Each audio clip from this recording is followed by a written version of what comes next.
Both Dragon Quest and Final Fantasy start off in surprisingly similar ways, with the player walking upwards toward a king who greets them by some fanciful title and sends them off on a grand quest to save the land. These two games being some of the earliest and most famous console RPGs of all time set in place a lot of the conventions and general tone of the genre. Even in titles that have sought to differentiate themselves from the standards of the genre, we can find them referencing back to this origin point in some way. Even if you don't have first-hand experience with the exact games that Moon is drawing from, you can probably understand it from general cultural knowledge. And even lacking that, the game intends to clarify, perhaps for younger audiences, its tone and intention. The handful of fake Moon segments that attempt to resemble a generic console RPG are intentionally shitty, everything made to be as ugly and generic and shallow and gratifying as possible. This then serves as contrast against real Moon, aka the rest of the game. Here we see a visual style that puts together cartoony traditional sprite work, pre-rendered backgrounds, and digitized images of clay, all bringing to life a world of strange events and weird characters who all have their own individual side stories and intricate schedules. And even if the disparity in detail wasn't enough, the events of Fake Moon are recontextualized in Real Moon, as the hero partaking in actions which are either laughably absurd, morally questionable, or both at the same time. One of the main goals of the game is to revive every animal killed by the hero, so he's effectively the main antagonist. Moon uses the hero, a representation of the player character's former actions and attitudes, as a symbol for the average console RPG player character, and as the primary subject of ridicule. However, the intention of Moon is not simply to mock and make fun. Shortly after arriving in Real Moon, a godlike entity appears in the protagonist's dream to explain the situation,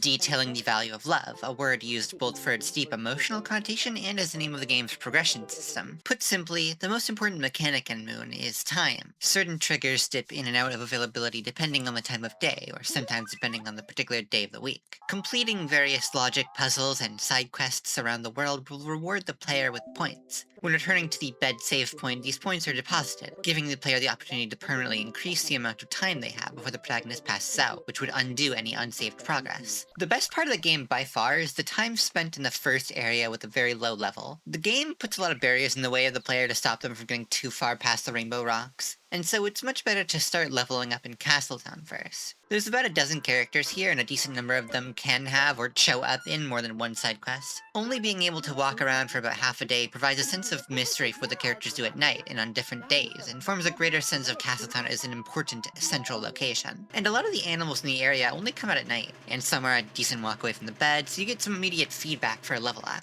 In terms of conveying tone and giving the player a taste of a good game, it's hard to imagine a better opening act. One of my biggest problems with the game is just the fact that after you move past this area, the dynamics of the system change in a way that I think is almost entirely negative. After the player gains access to the house in the center of the map, the action limit becomes largely irrelevant. There's almost no place the player can't reach in less than a day from the middle of the map, and the player is likely to have around a day-night cycle length action limit once they get past Rainbow Rocks. Being in the middle of everything also means the player has access to multiple new locations where they can increase their love level without having to worry about the restriction of a time limit. Higher levels actually increase the time limit even more, so any barrier of progress formed by the lack of time is eventually snowballed out of existence. On top of this, the game provides various methods of further overpowering the time limit. Alongside the house, the player unlocks a shortcut in the form of the budding plant. Completing its little side quest allows the player to immediately travel to 3 important locations, which will save a lot of the travel time. But there's one thing that completely shatters any concept of danger in the game. This requires a short but mandatory quest of buying an item from Curio and using it on the cave guy. But once completed, the player can purchase a cheap consumable which teleports them right back to their bed. This item, the Octopus, not only saves on travel time, which makes it quite useful, but it effectively means the player will never be at risk of overextending past the time limit. There are a couple of events that specifically confine the player and disallow item use, which forces meeting a level requirement before accessing them, but aside from these moments being rare and both mandatory, they're entirely binary with no tension. It won't be a matter of having planned well or executed perfectly, you just sit there with a high enough level, and then when the action limit gate has been reached, the timer will remain paused until the end. not even providing the challenge of quickly doing whatever objective is present on the other side of the journey. It's kinda cute, but it's not exactly a landmark of challenge, is it? Even if we were to ignore all this, though, the simple matter of optimization prevents the realistic possibility of danger. If the player ever has to wait a whole day cycle to do something, they could do it much faster by just sleeping, which will automatically pass half a day's worth of time. In doing so, they reset their time limit. Just think about that, right? Making use of the love level so you don't have to sleep for multiple days will often be a waste of time compared to sleeping. And, if you want to reap the benefits of having a higher love level, then you're going to be sleeping anyway. I guess what I'm really lamenting here is that the game introduces a sense of tension in the beginning. Early on, the player will rush home worrying about being just seconds away from passing out and losing progress. But because of the inherent system and various additional factors, the player will probably never have this experience after the opening. Part of this comes from the fact that the game lacks any sort of long-term endpoint, like the final day in a life simulation game. There's no downside to taking forever to do anything. The number of days will simply tick higher and higher. The tension evoked by the time limit will reset along with it. However, to bring up a contemporaneous example of a console game with time management mechanics prominently featuring the moon, I don't think Majora's Mask suffers this problem quite as much. Although this game also features a settable time limit, Majora's Mask actually provides challenges which might reasonably take some players around the length of that time limit. As it introduces new challenges, it can create a sense of uncertainty throughout its runtime, consistently providing a threat of lost progress. In a way, this is understandable that Moon struggles with this as opposed to Zelda,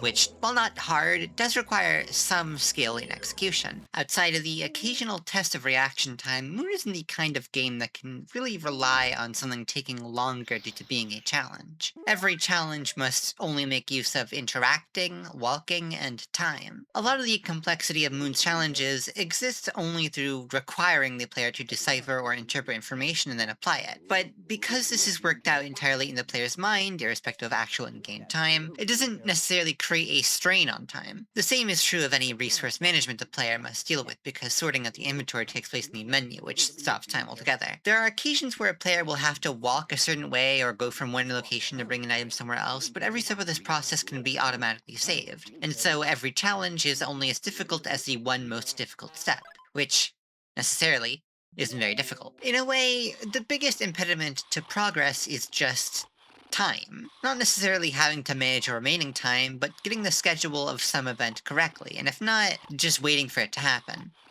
Waiting, and waiting, and waiting. I think this ends up being the greatest failure of Moon, that its only way to punish the player for imperfect play is just boring. Not even in a matter of monotony or repetition, but just from the efficiency of literally doing nothing at all. And I'm sure the counter to this would be, well, if you don't want to wait, just play better. But I have a lot to say about that. Number one, there's a lot of shit in the game that just necessarily takes up time outside of waiting. To the extent that even understanding this as a form of punishment, I think the game ends up taking too much of the player's time. Returning to the resource management I mentioned earlier, the player has a fairly large immediate inventory space, but it's not unlimited. However, they also have a secondary inventory which can store unlimited items. They're just not immediately usable. As mentioned earlier, time freezes in the menu, so in practice, this is just an unlimited inventory system where the player will sometimes have to spend a bit more time to bring out a certain item. There's a lot of little things in the game that are like this, tiny moments that add up where the player is necessarily at the mercy of cutscenes or UI. Here's a hypothetical list of actions I came up with to illustrate my point.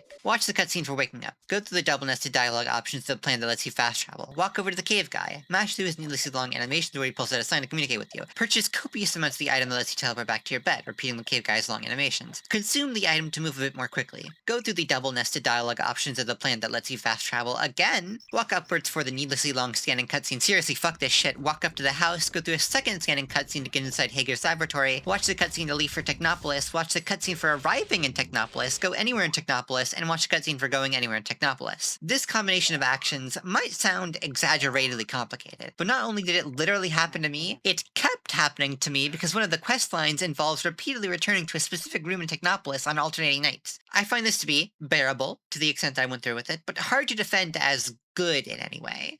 Number two, Even if we're to say one must route this game with perfect efficiency to get the best experience, I question how that's even realistically possible for the average player. Nobody is just going to instinctively know how to do everything without waiting. This only comes with intense knowledge of the game. Even attempting to follow a guide will require understanding the flow of time in Moon. And maybe this is controversial, but I don't think you're really meant to play this game nose deep in a guide. Having played this game a second time to gather this footage, I also don't think you're supposed to play it more than once. This claim will become even more clear when I get into some narrative analysis, but I think it's just obvious from a basic overview. Moon is decently lengthy, there's very little variety or expression the player can experience, and a lot of its charm comes from the weird and novel things that happen. These things only make a replay less interesting. Due to the way that length and novelty affect game design, the save system is all but inevitable, and so for the most part, the time system only really exists for the sake of schedules of individual characters and events. It's easy to classify Moon as a game where the atmosphere and storytelling and whatnot take a much higher precedence over the gameplay, but I don't think that's a bulletproof defense against everything I've gone over. I will repeat my golden rule of gaming. The gameplay doesn't have to be bad. We can just have good gameplay. Furthermore, even in deprioritizing gameplay, I wouldn't say that Moon reached its fullest potential in its organization of storytelling and mechanics. I do appreciate a lot of Moon's methods. In fact, I think some of the best moments draw part of their effectiveness from the structure and format of the game. In the opening act of the game I was talking about earlier, Moon is able to establish a rapport with the old lady character and her dog, despite there only being a limited amount of mandatory interactions. To actually begin playing the game, the player has to go to the old lady's home, where she believes the protagonist is her missing grandson. Then, after sleeping and encountering the aforementioned Moon Queen, she gives the protagonist her grandson's old clothes, providing what will become the character's default look throughout the rest of the game. Even with little material, Moon is able to draw upon the simplicity of her character to evoke the general trope of a doting grandmother, possibly drawing upon the player's positive associations of their own grandparents. This understanding of how to play with archetypes effectively is very reassuring for a game that intends to parody a genre. From this point, the game establishes a sort of early status quo, where the player returns to Granny's home every night and gets a cookie from her every day. Once the player is able to stay up into the night, they'll start to notice her dog, Tao, running off into the Rainbow Rocks, which builds up a mystery of what exactly he's doing. Multiple sources of love in the Rainbow Rocks are tied to Tao, or just happen to be along the path he takes, which not only encourages the player to think about what the dog is doing, but also distracts the player from figuring it out by holding them in place while Tao runs off. When the player finally gets to where Tao keeps running, they're given quite significant rewards. Tracking down Tao will probably give the player the knowledge and love necessary to make it past the Rainbow Rocks. Getting to the house in the middle after that will, at first, feel like a dramatic increase in freedom and ability. Because this game doesn't really indicate or announce quests in any way, it's then able to pull a mean trick on the player in quite a natural way. Sleeping in this new bed will trigger a side quest where Granny is bedridden due to a snake-like animal recently killed by the hero. The player can't use the bed during this, and the animal clings to her the whole time, preventing her from recovering. Here we can see Moon once again playing upon the archetype of Granny by evoking the fear or perhaps the memory of a grandparent confined to bed due to poor health. Maybe the player will think that, because they have revived so many animals, death in Moon is not as permanent as in real life. However, the game previously implied that her grandson died before the events of the game, implicitly tying the possibility of character death to this old lady in particular. And hey, there's a calendar system that tracks the time of day of the week, and amount of days that have passed, which might make the player even more afraid. Now, of course, nothing so grim can actually happen. In fact, nothing is really all that bad. The potential mechanical disadvantage that lacking access to Granny's bed could have presented is all but completely neutralized by the fact that the plant can take the player from the house in the middle to literally right in front of Granny's home, and the return trip from Castletown can be circumvented by the Octokiss item. But I can't lie, I felt a sense of melancholy when I encountered this moment for the first time. Listening to a sample of Claire de Lune while trying to partake in Granny's little request to play with Tao really made me feel something. The active portion of this quest can go on for quite a while because there's a lot of individual steps, mostly just repeating the same action. A sense of obligation can stick in the back of the player's mind as they go along doing everything else, and an air of uncertainty about the outcome fills even what should be mildly comedic interactions with Tao. What I think makes this whole section better, though, is that at the end of it all, the protagonist isn't even doing all this to fight and defeat the animal. It's incredibly easy to imagine that in any other RPG, this would result in a battle against the monster. There is no, "you hurt my granny, so you must die." This animal is treated with the same love, or at least the same stoic helpfulness, as every other. In this regard, I think Moon works well to aesthetically distinguish itself from the subject of its critique. We'll go over this a bit later. And finally, this whole diversion ends with Granny emerging from the bed, enjoying the fresh air, the happiness of Tao in the presence of the protagonist. It's really cute. You can even use the bed again, even though it's not really a good idea. This is ultimately not that complicated in terms of its construction, right? A lot of the work is done by playing upon archetypes, the time and gated progress of events, and the general format the rest of the game has. Losing the cookies and the bed at Granny's house aren't significant detriments, and gaining them back doesn't hugely improve much. There's nothing that really changes anywhere else in the world. I would argue that maybe it shouldn't have been so simple, but credit where it's due. Even with just this, Moon is able to deliver something emotionally evocative that expands upon the thematic conception of love. This is about how love extends to family, how love means wanting to see someone happy and healthy, whether that be having fun or helping out. Now, contrast. Fake Moon only has 4 scenes. The first 2 are the prologue and opening act of Real Moon, the final one is the ending, and the third one is all about Paragon. Weird thing is, the whole Paragon bit is basically just a big joke. Pretty much every NPC has some sort of unique humorous gimmick attached to them. In the case of the American family, they're subject to a pair of shared gimmicks. The first thing is that they're Americans, which is funny, we should all laugh at Americans. The second thing is that their sprites are clearly based on 3D models, whereas every other character seems to be hand-drawn or made of clay. On top of that, the daughter has her own personal gimmick where she literally just talks like an adult, both in the sense that the voice lines that play for her sound like a grown woman, but also in the mature adoration she expresses in a way that isn't so crass it could be put in a kid's game. And adding even further is the fact that she's going on about the distinctly human masculine traits she adores in reference to a spiky turtle monster. And even further again, the English localization of this game actually removed a line indicating that Paragon is female, which the little girl doesn't seem to know. But I guess the ultimate joke is played on the hero, who not only starts a conflict based on a misunderstanding, but ends up being tricked into targeting the Paragon plushie rather than the real thing. It's jokes all the way down. I think this is all pretty in line with much of the game. It's funny sometimes, too charming to dislike at all others, and weird the whole way through. But my question is, what purpose does this all serve, and why was this chosen to be one of the 4 fake moon moments alongside the literal most important parts of the story? Is it about furthering the game's conception of love? On one hand, the situation of Paragon feels both too bizarre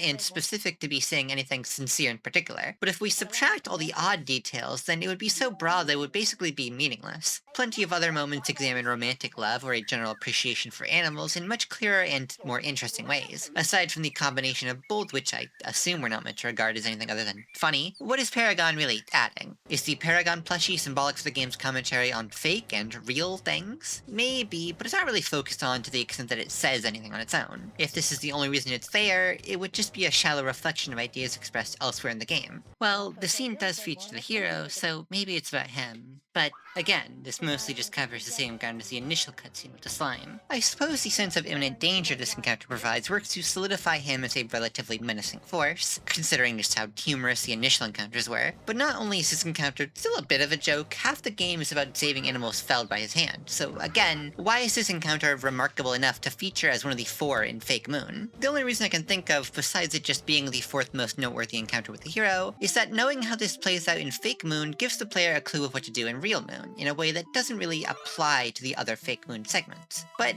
that really just makes it a one-off, uniquely presented Riddle moment. Again, weird paired along 3 of the most important parts of the game. If there were a few more Fake Moon segments to account for some of the hero's more notable appearances, this wouldn't stick out as being such an odd sub for a Riddle scenario. I would generally say that in the balance of creating gameplay scenarios and assigning narrative meaning, it's great to prioritize the former, but I'm not sure that works as the best justification for Moon in this instance, considering, as established earlier, gameplay seems generally deprioritized in favor of story. With my example of the Granny side quest, the mechanical implications are dampened heavily by other systems of the game. Even when the moment is clearly carried mostly by the storytelling and structure, some of its power is lessened by the inadequacies of gameplay. Even if we were to say a work should seek to balance the narrative with Ludo, it's hard to say that Moon is exemplary in its combination of the two.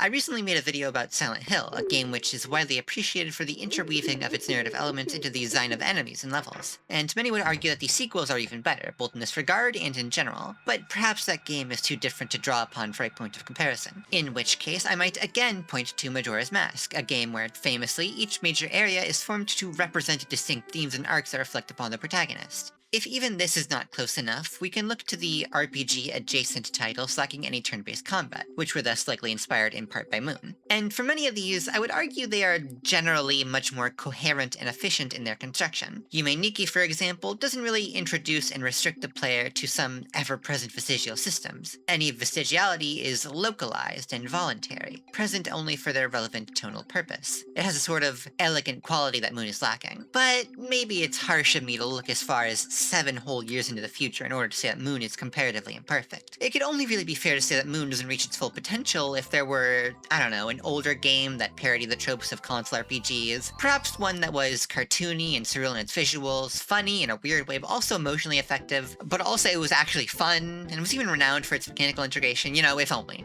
But enough about the comparative deficiencies of the game. What is love? This is one of the questions that Moon is trying to explore throughout its runtime. Familial love, romantic love, love between friends, and for the most recurring example, love for nature and animals. There are many forms of love and many ways to express it. There's one chain of events that illuminates a particular extension of the theme. Nika gives the player his house while he leaves to seek and understand love, which introduces the idea of letting something go, and this act being tied to the overall concept of love. The house leads the player to Adder, who introduces a sort of spiritual angle in the scene where he moves on from an animal he propped up as a religious figure. Getting through Adder is necessary to reach the haunted house, which features an even more blatant example of letting go as a spiritual experience in the Ghost of Whisper. A man so afraid to move on, so tied to the world, not only is he himself staying after death, he's also trapped in the souls of the animals. As if to bring the whole idea full circle, after Whisper moves on, Nika will appear in the basement, digging a hole like he said he would. Nika lets go of something important to seek love, Adder deals with losing the subject of his love, and Whisper, being shown love, allows him to move on. In between all that is the whole Kakunte questline, where the player encounters and befriends these little mushroom creatures and seeks to restore their deity. And while this whole thing is mostly another elaboration of the appreciation for nature and wildlife, by the end of it the totality just flies away, and the Kakunte accept that with basically no reaction. Kind of an interesting difference considering their proximity to Adder and Whisper. It doesn't feel like letting go is a central element of the Kakunte as much as in the other moments I've talked about. It's present, but quite understated.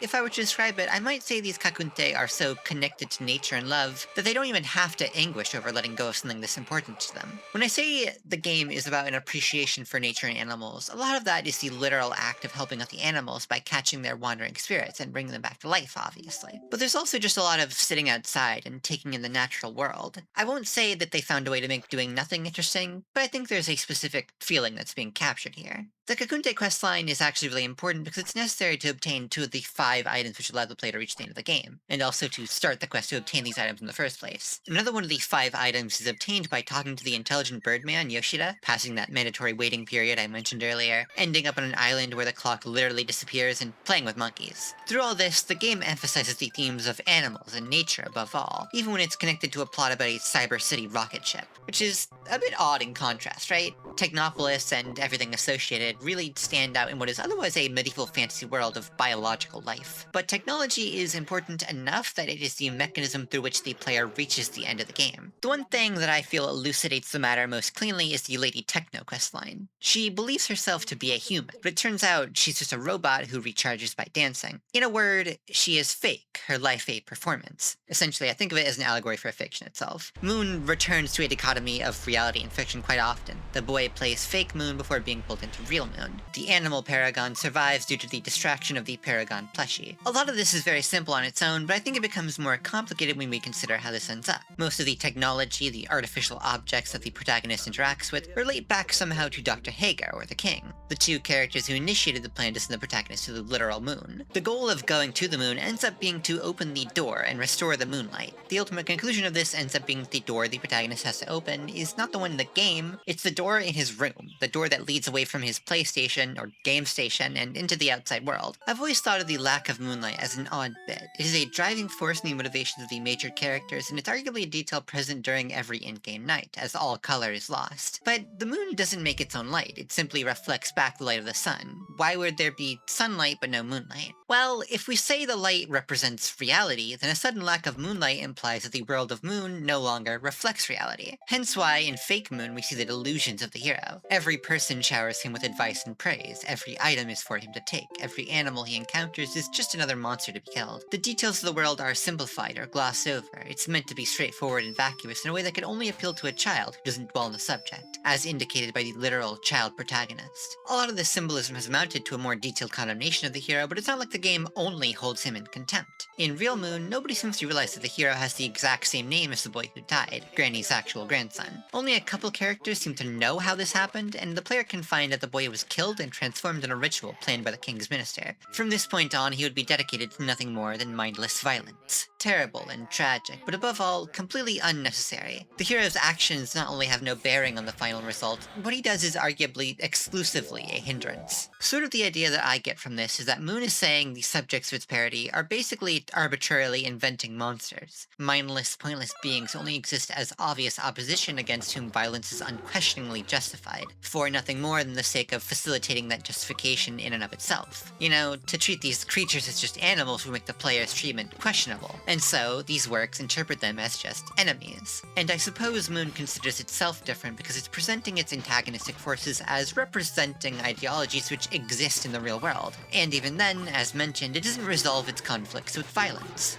In fact, the presentation of violence in Moon becomes a consistent source of dread and terror within the narrative. One of the more subtly ominous moments will come when the player notices the pattern of fake Moon events happening in Real Moon, and remembers the final scene where the hero went onto an airship and fought the Penultimizer, an entity made of various different monsters. When the player spends half the game gathering parts for a rocket ship and saving various animals which look a little bit like the ones that made up the Penultimizer, and then remembering the UFO that appeared to take away every animal is going to the actual moon, well, the conclusion is obvious when it's put so plainly. But even if you don't realize it until all the pieces are finally put into place, the moment when the hero kills every last animal the player saved is devastating, compounded in equal measure to the amount of effort expended. And again, the way the protagonist ends up saving the day is by choosing to not play the game at all, opening the door to the outside world, and the game literally defines the power to open the door as a product of love. He leaves behind the world not because he has destroyed it like the hero, but because he needs to let go, needs to move on from this technology which creates its own evil and into the real world with humans and nature and everything. I go over all this because I want to make sure and make clear I have an understanding of what Moon is trying to say, because I thought about this game a lot. I sort of feel harsh in how negatively I've judged a game that I used to enjoy so much I'd considered it one of my favorites, but as I've thought about it more and played it again for this video, I started to question if Moon really is one of the most philosophically compelling works in the medium. I'm sure many will and have appreciated Moon as an early pontification on violence in video games, and to come to Moon's defense, I think it's worth disambiguating the moral concerns from its aesthetic concerns. There is this oft-recurring narrative about video game violence pushed by geriatric politicians in search of any excuse to avoid addressing actual systemic failures, much less common nowadays because their constituencies are no longer people who believe they're too old to play video games. But their claims were always unfounded. Quoting a 2013 analysis by Fox and Delatour, the ability to document a direct causal link indicating that consuming violent entertainment leads to violent behavior has eluded social science researchers for years. The source here makes particular note of video games, which speaks on media generally. Looking to the subject of video games in particular, the American Psychological Association released a resolution that started off by clarifying that attributing violence to violent video gaming is not scientifically sound. To avoid getting too far off topic, I'll just conclude by saying nobody is going to become a more violent or less empathetic person because of RPGs. But perhaps it could be said that the subject of Moon's critique, though not so directly tangible, is still representational. People don't change what they believe because of a game, they simply flock to a game because it mirrors what they already believed. And an ideology doesn't necessarily have to be convincing to be worthy of criticism. If you oppose monarchy, then shouldn't you dislike serving the whims of a monarch positioned as uniquely good? If you're against hierarchy and essentialism, shouldn't you dislike achieving an objective measure of strength and superiority through violence? If you prefer something more mature and intellectually stimulating, wouldn't you turn your nose up at games which nurture a simplistic, childish fantasy? Or something like that, right? And maybe these sorts of critiques would apply less to certain games than others. Just earlier in the same year, Moon first came out, Final Fantasy VII released, and there's a lot to say about the politics of that game, but one of the first things the main characters do is commit a radical act of eco-terrorism by blowing up a Maka reactor. Plus, although it still has a progression system, it also features active time battle, which could perhaps be in part said to alleviate the matter of objective numbers by putting some bearing on player skill, slight though it may be. And it's not as if traditional fantasy console RPGs that stuck to a turn-based formula died out completely, but the the enormous popularity of Final Fantasy VII led to quite a lot of games taking influence from it. So maybe the critiques levied by Moon were already decreasing in relevance by the time of its release. But can it be said that it had a point? Well, I don't know about that. Maybe I'm cherry-picking by just focusing on the points I did, but I feel like Moon falls into many of the same traps as other console RPGs. The king in Real Moon is deliberately made to be a childish old man, sure, but he facilitates a plan that leads the protagonist to the end of the game. And he's not really responsible for the main conflict, instead that's the work of the minister scheming behind his back. Even by the logic of Moon, the monarch is good and those subverting him are evil. And while Moon's love is still just a progression system, sure, the amount of time one can stay awake is a bit more difficult to mythologize over than the general statistics like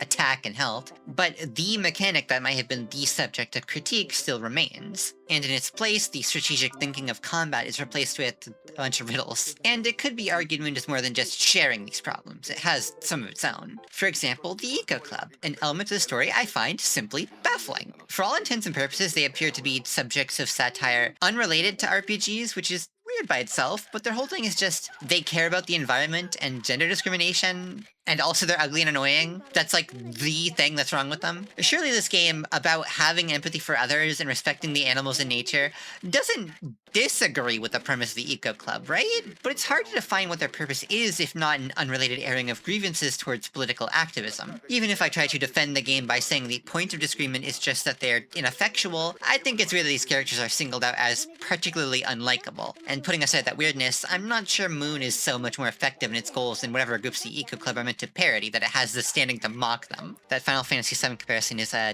looking even less flattering for Moon, isn't it? And there's other events in Moon I could call into question like this, but I have my own objection to such things, one which also applies to the subjects of Moon's critiques. It just doesn't really matter that much. Sure, I can say that Moon is imperfect, but I'd be lying to act as if these flaws prevented my enjoyment of the game overall. And I'm sure those who find the message of Moon meaningful may not consider what I brought up to completely collapse the power of the work. But at the same time, that sort of deflates a bit of Moon's critique. It may not be obvious because a lot of the point of Moon emerges from its written narrative and the contextualized interaction it provides. But games, even text-heavy RPGs, are mostly about gameplay, and I feel like it's fairly shallow analysis to center discussion and critique around a video game's framing instead of the actual gameplay, especially when it's something simplistic or archetypal that obviously only exists in service of conveying or contextualizing some elements of gameplay. Obviously, there are times when thoughtlessness becomes egregious. I've made reviews where the thoughtlessness of a work accounts for most of the issues I had, and obviously it's better when something has more thought put into it, which I've praised Moon for in this very video. But most of the time when I'm playing something like Dragon Quest, the traits of the generic fantasy setting are not what is on my mind. One of the best moments in Dragon Quest for me was going through Gadai's grave, because I felt like I just barely made it both in and out without dying. My level and items and abilities felt like they were at precisely the point where I could defeat the enemies but still take enough damage from each individual encounter that I couldn't survive if I took on too many battles or if I got too unlucky. The RNG not only created part of the difficulty in making it impossible to form a perfect plan beforehand, it also created tension. Would I be able to avoid encounters, run away from encounters, and quickly deal with inevitable encounters? In a game that can only test the player's strategy, it's good to have it not be static. My greatest problem with Dragon Quest is that moments like this are fleeting.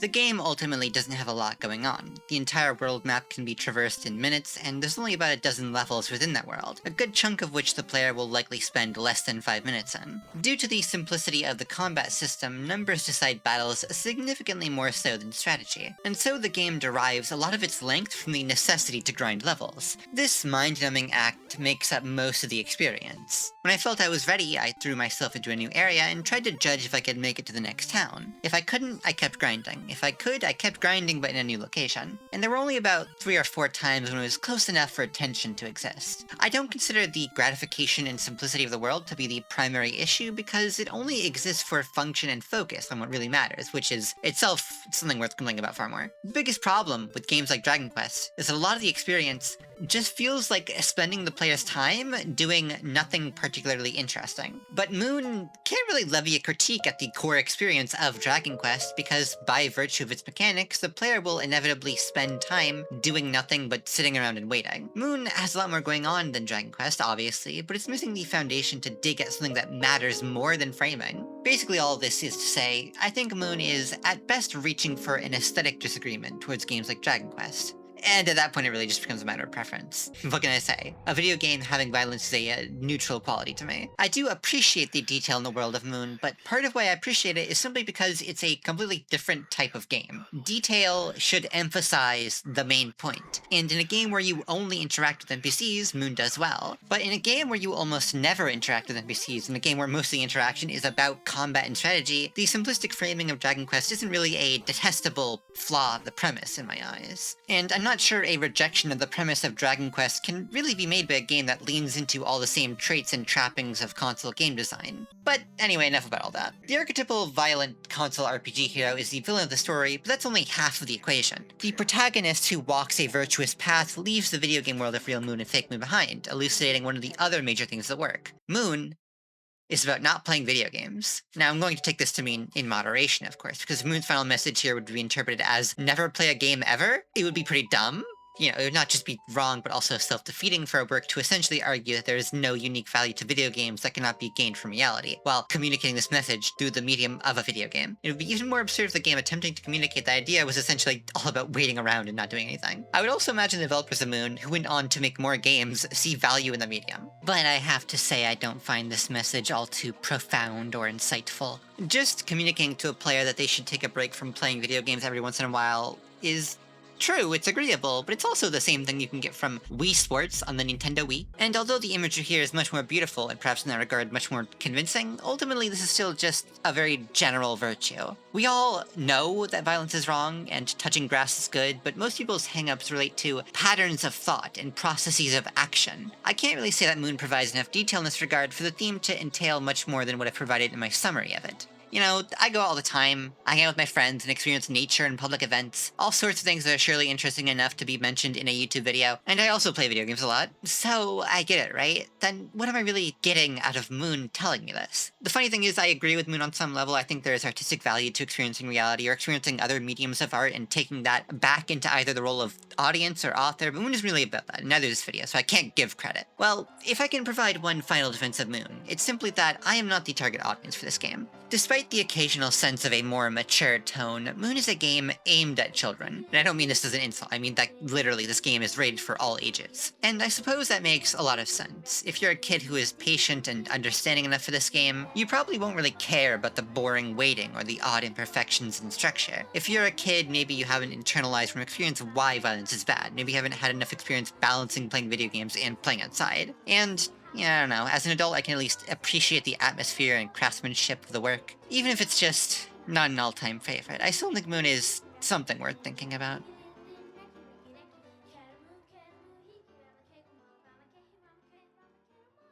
It can't be said that I lack restraint.